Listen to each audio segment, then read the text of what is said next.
a fitting conclusion sa series po natin ng Bibliology. And while we talked about high theology ng mga nakaraang lectures natin na may kinalaman sa doctrine ng scriptures, I would like to believe na importante na tingnan natin yung practical na aspeto itong doktrina ito, na while we believe about yung inspiration ng salita ng Diyos, yung inerrancy, infallibility ng salita ng Diyos, importante na makita natin na anong hitsura nito sa practical na aspeto, especially sa kung paano natin basahin yung mga Biblia natin. Now, siguro ito yung first time na ma-encounter nyo itong subject matter na ito, but I would like to believe na after natin discuss itong topic na ito this morning, magkakaroon tayo ng what I would like to call a fresh eyes pagdating sa approach natin sa Scripture.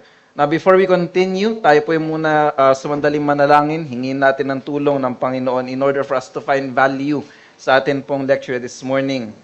We pray, Father, that may you please continue to meet with us, especially sa Magneto, as we approach yung topic ng bibliology sa aspect ng typography or typesetting na yung salita, and help us to develop a fresh eyes, hindi lang eyes that see Christ in every page of Scripture, but a renewed vision sa kung paano namin babasahin and i-approach ang inyong salita sa practical aspect na ito, and help us that as we learn more sa subject matter na ito, that we would develop a newfound love sa inyong salita, because we pray this in Jesus' name. Amen. Now, hindi ko po intend na magturo ng typology, so hindi po yun yung kumbaga typographical error, but rather yung biblical typography. And kahapon, pinag-usapan namin ni Mrs. na I think this is a good practice para sa akin, na before ko i-deliver yung aking lecture, kailangan ko munang padaanin sa kanya para masigurado natin na maintindihan ng majority yung pinag-uusapan natin this morning, and it made sense sa kanya. So I'd like to believe na ngayon pag-uusapan natin ay magme-make sense din sa lahat. Pero bakit ba natin ito pinag-uusapan? Naniniwala ko na kung paano natin nakikita yung Biblia natin affects kung paano natin binabasa at naiintindihan yung mga Bibles natin. And dun pumapasok yung issue ng typography, yung typesetting. Anong itsura ng mga Bibles natin? Gusto ko mag-piggyback dun sa huling principle na pinag-usapan natin last time, which is perspicuity, or sa madaling sabi yung clarity ng Scripture. But then we ask, paano na nagiging clear yung Scripture when ang reality is, kapag may isang mananampalataya na nagbasa ng salita ng Diyos at nagbasa yung believer A versus believer B, magkaiba sila na interpretation. Importante kung paano natin nakikita yung mga Biblia natin, yung pag-usapan natin this morning. Galing po yung inspiration ng lecture na ito sa lecture ni Mark Ward. Meron po siyang YouTube page na Ward on Words. And even more so, siguro for the record, hindi ito sponsored, no? Pero ginagamit ko rin po na resource, yung literal word na Bible app. And siguro, isa sa mga practical applications na gawin natin, even as early as now, is i-recommend ko na kung meron kayong Bible app na ginagamit, I highly recommend itong yung application na ito. Dahil available dito yung mga resources na ginagamit ko sa aking personal reading. Now, before we continue, gusto kong malaman, sino ang gumagamit ng KJV Bible dito? Sino yung gumagamit ng mga modern translations? Sino yung mostly gumagamit ng Bible sa cellphone or sa tablet ninyo? At least 80 to 90% of the time. Okay, thank you. So, bilang preliminary, importante na makita natin yung sinasabi sa 2 Corinthians, or sa 1 Corinthians, if I remember correctly, sinabi, if with your tongue you utter speech that is not intelligible, how will anyone know that what is said? For you will be speaking into the air. And out of that text, Mark Ward draw yung principle na tinatag niya, edification requires intelligibility. Binigay sa atin ng Panginoon ng kanyang salita in order for that His people would be edified as we know God in Christ. Pero paano natin ma-achieve yung goal ng edification kung most of the instances na bubuksan natin yung mga Bible natin, we walk away from our readings without understanding anything. Kaya importante na intelligible yung binabasa natin para tayo ay ma-edify sa ating bawat reading encounters natin. And kagaya na nabanggit ko kanina, maaring ito yung first time na narinig niyo itong topic na ito dahil I would even dare say, isa to sa mga pinaka-neglected na aspect ng scripture, which is kung paano natin siya binabasa. Now, gusto kong i-define muna ano ba ibig nating sabi pag sinabi natin yung typography. Sa madaling sabi, yung biblical typography refers to how the text of the Bible is visually presented on the page. I'm not sure if na-upload natin yung mga screenshots natin. Nonetheless, kung hindi man natin na-upload, ay thank you po. Yan. Thank you, Brother RJ. No? So, highly visual tayo this morning dahil may kinalaman nga po ito sa ating visual faculty sa pagbabasa ng salita ng Diyos. How the text of the Bible is visually presented on the page. Things like font choice, spacing, paragraphing, headings, verse numbers, punctuation, etc. No? And even yung formatting, whether single column or yung double column format, poetic setting, and so on. Now, naniniwala ako majority sa atin ito itsura ng Bible, especially sa mga King James readers. At ito yung tinatawag natin na double column setting. And we grew up sa gantong klaseng format, na mamaya may kita natin as we go along yung disadvantages or yung even advantages ng gantong format. So present, itong gantong format, primarily sa mga traditional Bibles, KJV, or even as we buy new Bibles, halimbawa, hindi ako nag-single column until, I think, maybe last 2 years. Pero majority, kapag bumili ka ng Biblia, ganito ang setting o ganito yung format na matatanggap ninyo. Modern translations such as the English Standard Version or NIV use clear paragraph breaks. Natingnan po nating mabuti, no? Meron siyang verse-by-verse rendering. And mamaya titingnan natin yung characteristic ng typesetting na ito, which may or may have given you a hard time, or may not have given you a hard time to understand yung text. Mamaya magkakaroon tayo ng aha moment dyan. Now, in contrast, dito sa image na ito ng KJV, gusto ko pong i-flash natin briefly yung first page ng ESV Bible. Doon na, Genesis pa rin. Again, notice yung difference. Meron verse-by-verse setting yung King James, double column na block, while, notice dun sa may ESV, ito yung ESV text, notice na from verse 1, in the beginning, God created the heaven and the earth. The earth was without form and void, so on and so forth. Kung papansinin niyo, verse 1 and 2 ay magkasamang cluster ng paragraph. Compared sa KJV na magkahiwalay yung verse 1 and yung verse 2. Makita natin yung characteristic na yan sa modern translations. Yan tinatawag natin na typesetting or typography. Sa aking experience, first time ko makahawak ng new translation back in 2021, ESV yun na naka-experience ng paragraph setting, and then hindi ko mahanap kung nasan yung verse. Paano ko i-recite yung, or paano ko babasahin yung Bible na ito na hindi ko mahanap yung verse? Now, bakit nga ba importante na mapag-aralan natin itong topic na ito?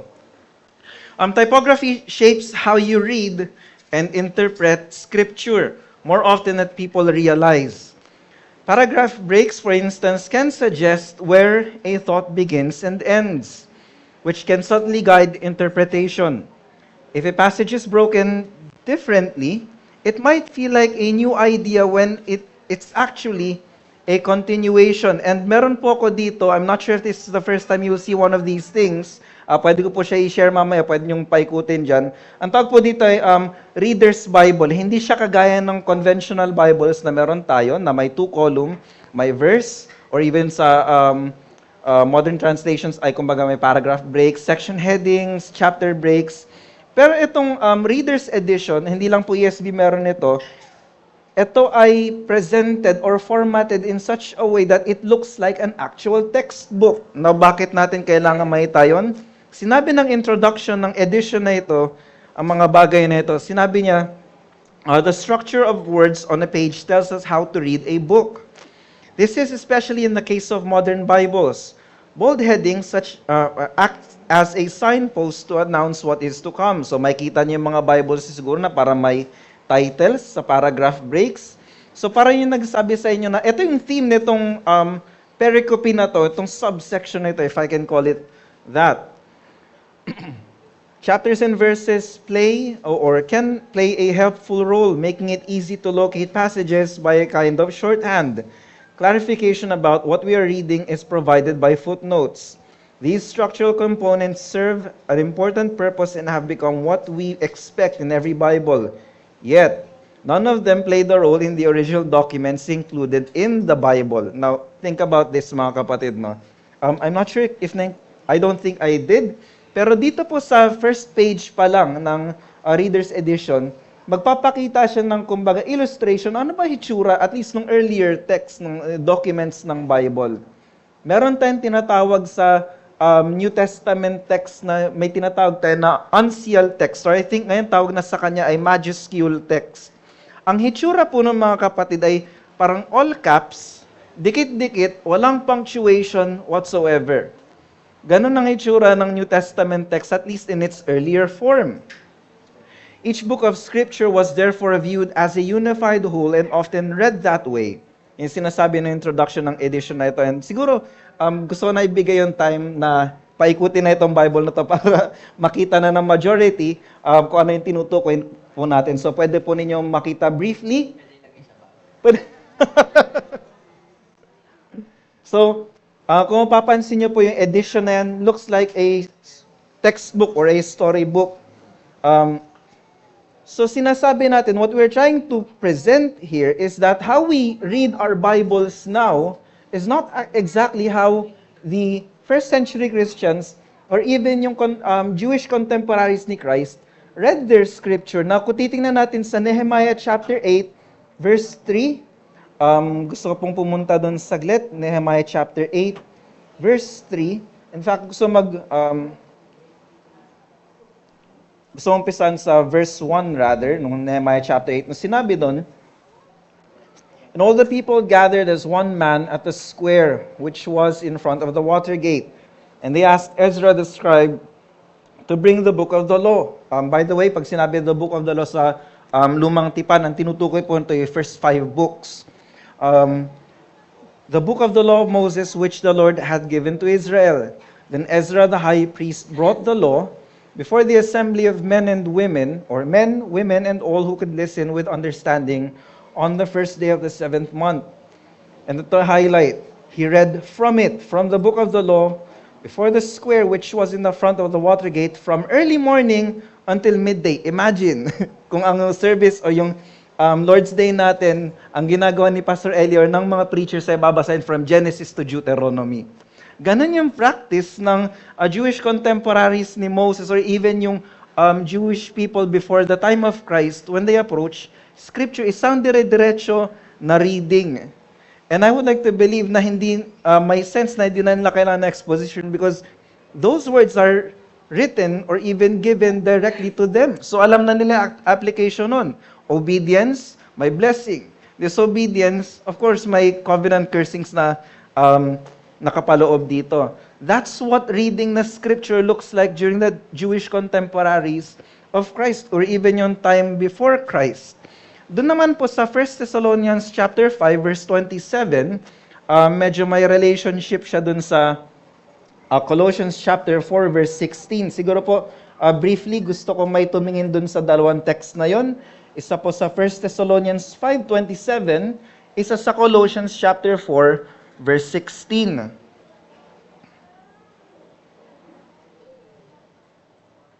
So, una pong makahanap, 1 Thessalonians 5:27. 27 po. Apologies, medyo nagkaroon ng typographical error. So, 5:27. Sorry. 1 Thessalonians chapter 5 verse 7. 27 na lang. 27, sorry po. I implore you by the Lord to have this letter read to all the brothers. Okay, thank you po. Now, Colossians chapter 4 verse 16, which basically communicates yung same message or yung same exhortation to do exactly that. So, pakibasa po, Colossians 4 verse 16. Colossians chapter 4 verse 16.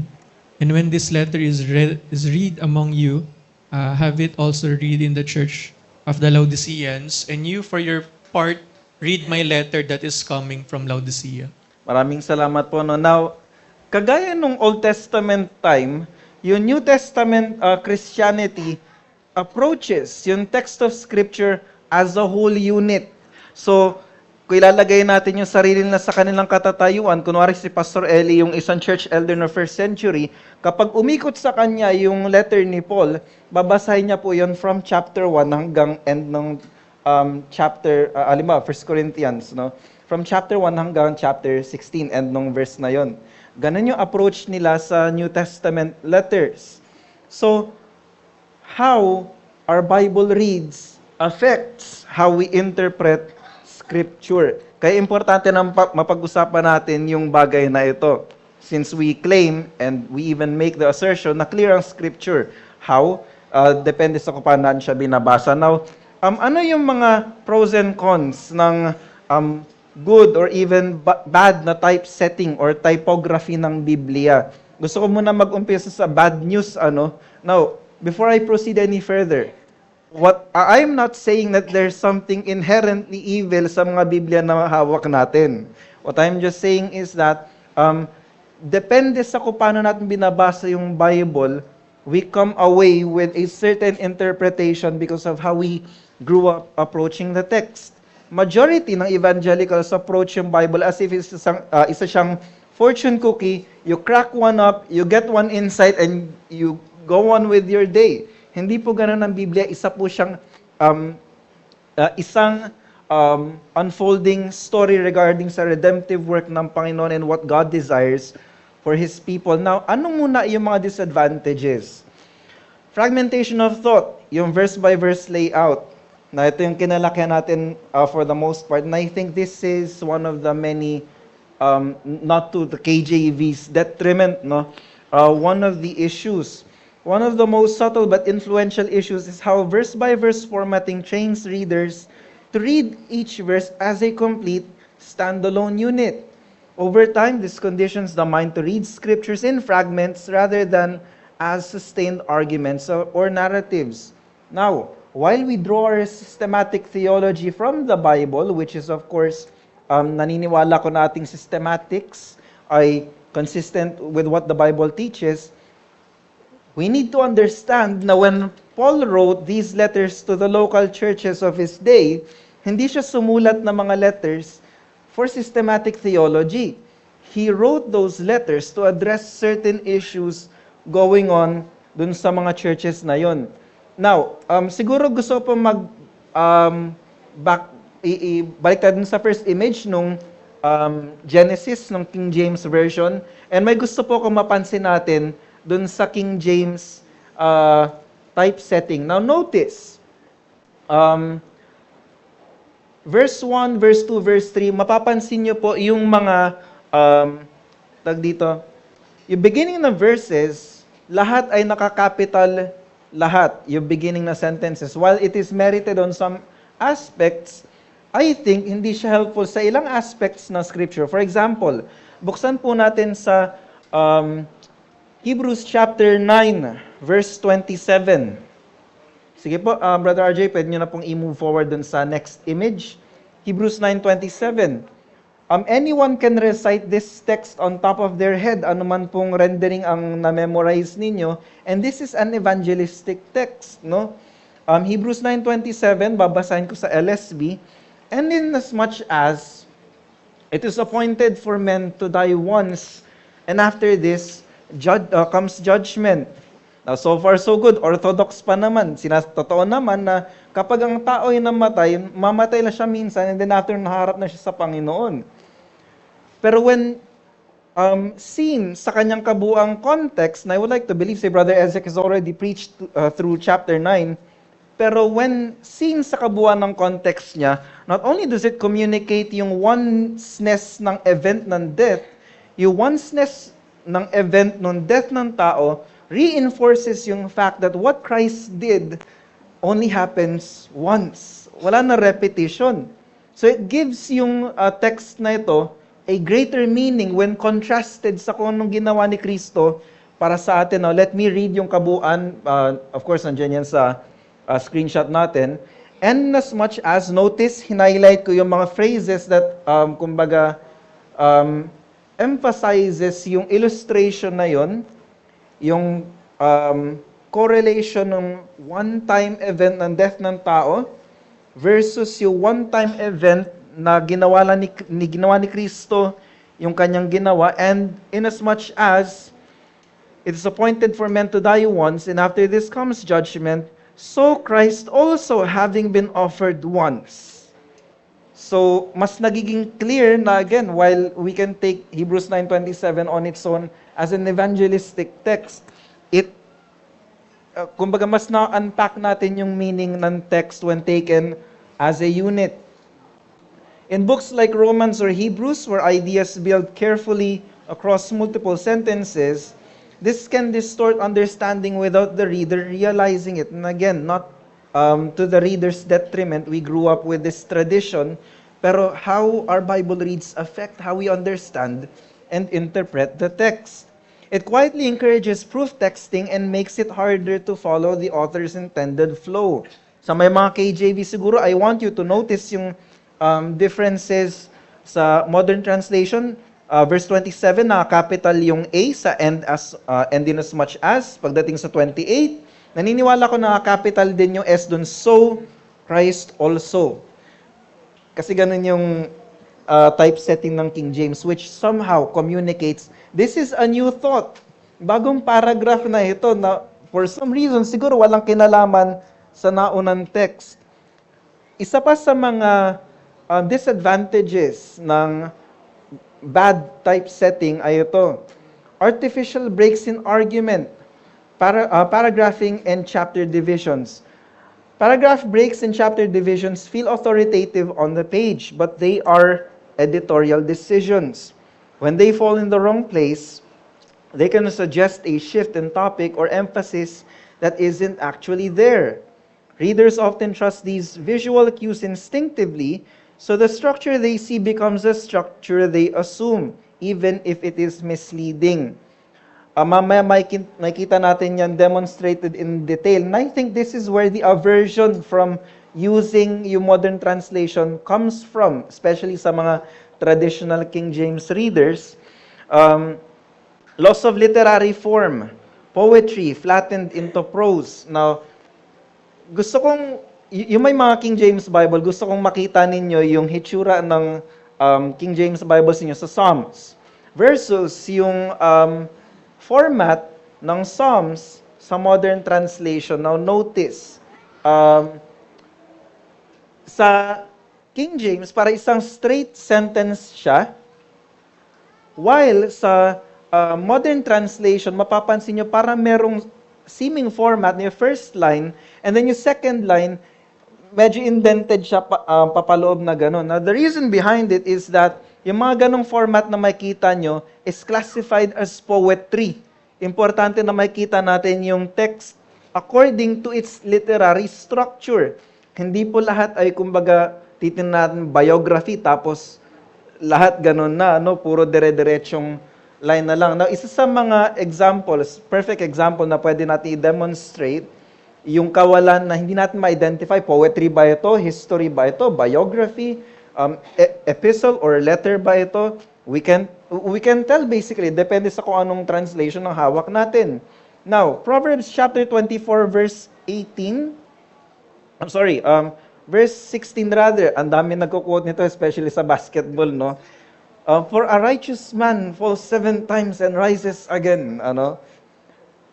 Pero, kung titingnan ninyo sa King James rendering versus yung modern translation rendering, para meron siyang naka-isolate yung dalawang verse, yung verse 15 and verse 16 dun sa nauna and sa susunod niyang text. Na bakit kaya? Tingnan natin. Dahil ito ay poetry, kailangan natin makita na yung Psalms, Proverbs, Song of Solomon, I think Ecclesiastes is also considered poetry. Pero sa poetry, meron silang characteristic na may mga parallelisms, contrasts. Kung hindi properly formatted yung mga Bibles natin, mamimiss natin yung parallelisms or contrasts sa poetry, even yung Jewish poetry. Sabi nung text, kung babasa natin in context, "Do not lie in wait, O wicked man, against the abode of the righteous. Do not destroy his resting place. For a righteous man falls 7 times and rises again, but the wicked will stumble in calamity." So makikita natin, no, while again, encouraging na sinasabi na yung righteous man falls 7 times and rises again, taken sa proper division ng text, makikita natin this is actually a warning sa mga wicked people that plots ambush sa righteous person na, sure, sige, mag-plot kayo na ambush, pero when you ambush the righteous man, trust me, he will rise again. Pero kayo, no, destruction is basically waiting for you na wala kayong hope. And I think ito yung pinaka-importante makita natin pagdating sa disadvantage ng typesetting when not done right. Misplaced confidence in non-inspired features. Perhaps the most concerning effect is how easily readers conflate typographical features with the inspired text. Now, ano po ba yung mga tinatawag nating non-inspired features? Isa na po doon yung mga commentaries, yung may mga study Bible, ano po, o yung mga subheadings, yung parang mga title nung subsections ng mga Bible natin. Again, wala po yon sa original text. Kaya sasabihin natin, they're non-inspired material. Pero when done wrong, yung mga non-inspired material na yun will affect how we read the text. Paragraph breaks, headings, punctuation, and even quotation formatting can carry interpretive weight, yet they are human additions. Because they're embedded seamlessly into the page, readers often trust them without question. This can lead to confident but misplaced conclusions based more on layout than on the text itself. Dalawang classic examples na gusto pong gawin. Gusto po may magbukas sa King James Bible ng John chapter 5 verse 4, and siguro sa ESV, gusto po may magbukas sa John chapter 5 verse 4. Paunahan na lang po.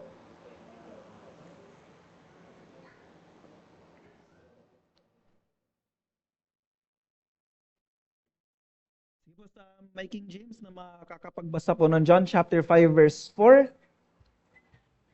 John chapter 5 verse 4. For an angel went down at a certain season in the pool and troubled water. Whosoever then first after the troubling of the waters stepped in was made whole of whatsoever disease he had. Thank you po. Is there anyone who can read from the ESV nung John chapter 5 verse 4? Wala po. So, isa yun sa mga challenges na meron tayo, no, or even yung mga traditional readers.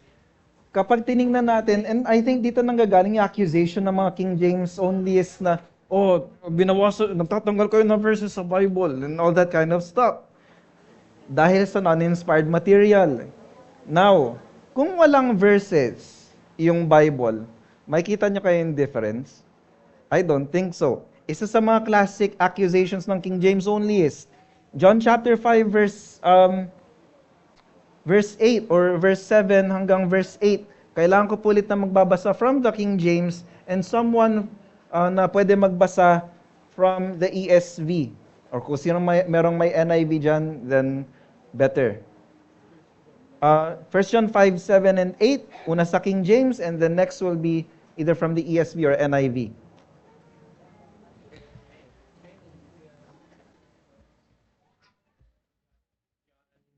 John chapter 5. Sorry, 1 John chapter 1 John. 5, 7 and 8.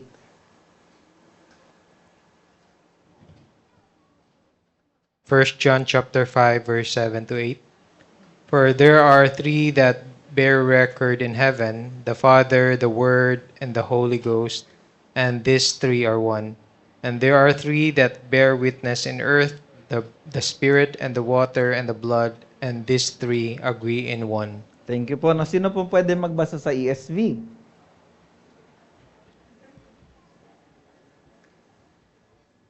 For there are three that testify, the Spirit, and the water, and the blood, and these three agree. Pagdating sa verse 8, meron bang verse 8 sa ESV? Pero kung tignan natin yung difference, sa ESV, parang wala yata in heaven, the Father, the Word, and the Holy Spirit, and these three are one. So I think dito din nanggagaling yung church na, tinanggal na nila yung nag-iisang Trinitarian verse sa Bible. So therefore, demonic yung modern translations in opposition sa King James Bible. Ito po ay dahil sa uninspired material yung chapter and verse breaks. Again, kung magiging authority yung uninspired material, magkakaroon tayo ng problema because again, yung original text did not have it. Pero so much for yung disadvantages. Ano naman yung advantages ng proper typesetting or typography or typesetting done right? Una is yung clarity of structure and flow. Good Bible typography helps the reader see how ideas actually unfold in the text. When paragraphing follows natural discourse units, it becomes much easier to track arguments, narrative progression, or theological development. In epistles like Romans or Ephesians, this clarity allows long, complex reasoning to be read as a continuous flow rather than disconnected statements. The result is a reading experience that better reflects how the text was originally intended to be heard or read. Isa sa mga questions ko pagdating sa mga nagtatanong, paano ko ba binabasa yung Bible? Well, of course, bilang mga partial preterist, we read we interpret the text in line of how the immediate audience, so your first century audience understood it. Sabi ni Arthur Pink that the Word of God is not written to us, but for us. Sinasabi ko, ikaw ba'y member ng Church of Ephesus rather? No, then that letter is not for you. You're basically reading a letter to a first century church. But that does not necessarily mean na wala na tong benepisyo sa'yo. The text is still written for you if you are a member of God's covenant community. Improved comprehension and retention. Thoughtful spacing, line length, and font choice reduce cognitive strain. Na-experience nyo na ba? I think, nakita ko madalas, apologies, Brother Matthew, no? Si Brother Matthew, meron siyang ESV Bible na compact, and para sa akin, napakaliit ng font, and given yung liit ng font, parang ang haba masyado ng babasahin ko, and medyo mentally straining siya. So, depende sa reader, depending on how or what the text looks like, it can affect your interest in reading the word, even as a Christian, ano? When the eye can move comfortably across the page, mental energy is spent on understanding rather than decoding layout. This makes sustained energy, especially in narrative books like Genesis or historical work like Acts, more effective and memorable over time. Now, gusto ko lang i-reinforce yung sinabi ko kanina, hindi necessarily problematic or evil yung Bibles na meron tayo as it is. You can reach the same level of understanding that everybody has, pero it just takes extra effort para makita nyo, teka, saan ba nag-umpisa ito? Ano ba yung argument na ito? I think for the most part, yun yung kulang ng King James. Isa siyang tuloy-tuloy na verse by verse, walang necessary breaks, na sections, kung paano natin siya ipagdi-divide. But when Bible typesetting is done right, makita natin na yun yung maging benefit niya. Makita natin kung nasan yung paragraph, ano yung argument ng subsection, and therefore, magkaroon ng better understanding as to what the text is actually saying. Better perception of literary forms. As Reformed folks, we claim that we read and interpret the Bible not literally, kagaya na sinasabi ng mga dispensationalists, but rather literarily, ibig sabihin according sa genre ng text. Paano ba natin babasahin or i-interpret ang Psalms will be different from how we interpret the book of Acts, or yung first 5 books ng Bible, or yung books ng Kings, or yung letters ni Paul. Hindi siya one-size-fit-all o kumbaga approach sa kabuuan ng Bible. Depending on the literary genre of the text, ganun natin siya i-approach. Pero paano natin gagawin yon kung ang biblical text looks exactly the same across the board? Good typography preserves and highlights the Bible's different genres. Poetry in Psalm, wisdom sayings in Proverbs, and prophetic oracles in Isaiah are visually distinguished from prose. This helps readers naturally recognize patterns like parallelism, repetition, and emphasis, which are necessary for interpretation but easy to miss in uniform text blocks. Enhanced engagement with the text as literature. Good layout makes scripture feel like a coherent, readable work rather than a reference manual. Ito, I would like to believe na ang problem sa double column format is that it looks more like a dictionary or a reference material instead of like a full novel, which what the Bible should be like. Kaya po, pwede nyo pong paikutin yung Reader's Bible na yan para makita nyo visually kung ano ibig ko sabihin dito. This shift encourages readers to engage books as a unified compositions rather than collections of isolated statements. Over time, this fosters a more immersive and attentive reading habit. Lastly, more accurate interpretation cues when done well. While typography is not inspired, good design can align closely with the text's natural structure. When paragraph breaks, poetic formatting, and sectioning reflect the actual flow of thought, they function as helpful guides rather than distortions. This supports more faithful interpretation by making the author's intent easier to follow visually. Yung book of Hebrews chapter 2 verse 6 ay kumbaga nagkaroon ng general light-hearted comment about doon na okay lang yan kapatid kung hindi mo alam kung saan hanapin yung text ng scripture. Kahit ngayon sa Hebrews chapter 2 verse 6 hindi mawari nung writer kung saan niya ikinoquote galing sa Psalm yung for what is man that you are mindful of him. So, verse numbers, chapter divisions, they're non-inspired material. Nonetheless, when done right, it helps yung ating overall reading experience. And what follows is a much better approach and understanding sa text ng scripture. Now, bilang concluding remark, as its core, good Bible typography serves one purpose. It removes unnecessary friction between the reader and the text by making structure visible and reading natural. It helps scripture be read as it was meant to function, continuous, meaningful discourse rather than fragmented units. Now, sa practical and even personal side, I already spent way more than you can think of so that you don't have to. I learned by experience and education is very expensive. So, doon pumapasok yung application na ginamit ko. Again, this is not sponsored. Yung literal word na Bible app, binibigyan kayo nito ng options. Basically, yung mga bagay na ito. Make it a reader's Bible. Tanggalin niyo yung footnotes. Tanggalin niyo yung cross-references. Tanggalin niyo yung verse, yung chapter divisions. What you get is a full straight text. Lalo kung i-approach ninyo, and yun yung primary reason kung bakit ako bumili na readers. So that I can read Paul's letters as a letter that it is, na walang chapter breaks or verse breaks. Isang tuloy-tuloy na reading experience, like the letter that it is. Now it should be read. Or even yung biography ni Christ, yung memoirs ni Christ sa Gospels, or yung first 5 books as it should be read as history. So yun yung reason kung bakit I would highly recommend yun dahil pwede mo siyang gawing verse by verse, pwede mo siyang gawing paragraph setting, pwede mo siyang gawing readers, you name it. Doon ko nakakuha yun. And even yung screenshots na yun came from the literal word Bible app. Now, again, gusto pong i-remind you lahat, this is not a topic that's separated in the vacuum of its own. We say that the scriptures are clear. How? Di ba?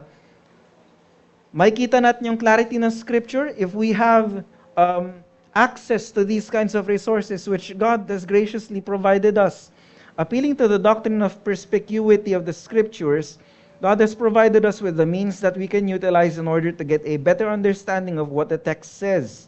Not only on the parts that can easily be understood, but especially on the challenging texts. Now notice, maraming difficult texts, not only if we can read it sa kabuuan ng context or even yung flow ng argumentation, your thought process ng author, it starts to make sense.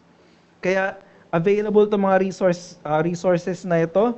And ako personally, I think yung chapter and verse breaks is not much of a progress, but it is helpful sa aspect ng scripture memorization and location ng mga text na ito.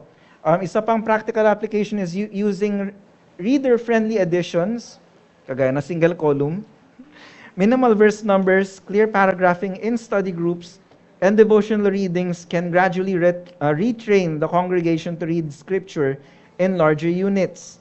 Over time, this shapes a healthier instinct for context and continuity.